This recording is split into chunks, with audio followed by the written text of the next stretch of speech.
বাঁধা ধরা ছককে একপাশে রেখে আয়ারল্যান্ডের কর্কপ্রবাসী বাংলাদেশিরা আনন্দে মেতে ওঠেন। প্রকৃতির রানী পর্যটনের প্রাণকেন্দ্র হিসেবে পরিচিত কিলারনি শহরে জমে ওঠে কর্কপ্রবাসী বাংলাদেশিদের বার্ষিক বনভোজনে আনন্দ আড্ডা। সবুজ পাহাড় আর হ্রদের কোল ঘেঁষে আয়োজিত এই ভ্রমণে প্রবাস জীবনে ক্লান্তি ভুলে মেতে উঠেছিলেন প্রবাসীরা। চারপাশে পাহাড়, সবুজ প্রান্তর আর কিলারনির ন্যাশনাল পার্কের মোহনীয় পরিবেশ যেন বাড়িয়ে দিয়েছিল ছুটির আনন্দ। কিলারনির প্রকৃতির বুকে কোলাহলে মেতে উঠে ছোট বড় সবাই। বিভিন্ন খেলায় অংশগ্রহণে শান্ত প্রান্তর যেন মুহূর্তেই পরিণত হয় বাংলাদেশের চেনা কোনো আনন্দ মেলায়।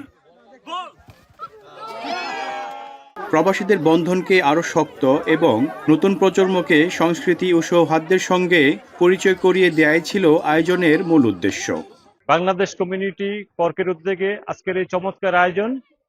এই আয়োজনের মাধ্যমে আমাদের কমিউনিটি আরো সমৃদ্ধশালী হবে, এই কমিউনিটি আরো উজ্জীবিত হবে। পরিবার সবাইকে নিয়ে একসাথে হওয়াটা সত্যি একটা ভাগ্যের ব্যাপার, আর সত্যি খুব সুন্দর একটা আনন্দময় সময় আমরা উপভোগ করছি সবাই এখানে। আমাদের আগামী প্রজন্মের মাঝে আমাদের ভ্রাতৃত্ব, আমাদের সংস্কৃতি সবার ভিতর ছড়িয়ে দেওয়ার জন্য এই ইনশাল্লাহ আগামী তো আরো বেশি বেশি করে আমাদের আরো আয়োজন থাকবে। আমরা আজকে শুধু ঘুরতে আসিনি, সেখানে আমরা আসছি বাচ্চাদেরকে আনন্দ দেওয়ার জন্য। তারা আমাদের বন্ডিং সম্পর্কে জানছে, বাংলাদেশের সব কালচার সম্পর্কে জানছে।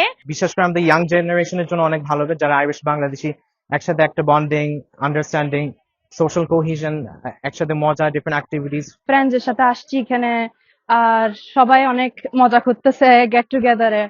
আমরা বাঙালি কমিউনিটি। কিলারনির লেক আর পাহাড়ের কোলে আঁকা এই মিষ্টি স্মৃতি বুকে নিয়ে আবারও কর্মব্যস্ত জীবনে ফিরবেন প্রবাসীরা। মনিরুজ্জামান মনির, এখন আয়ারল্যান্ড।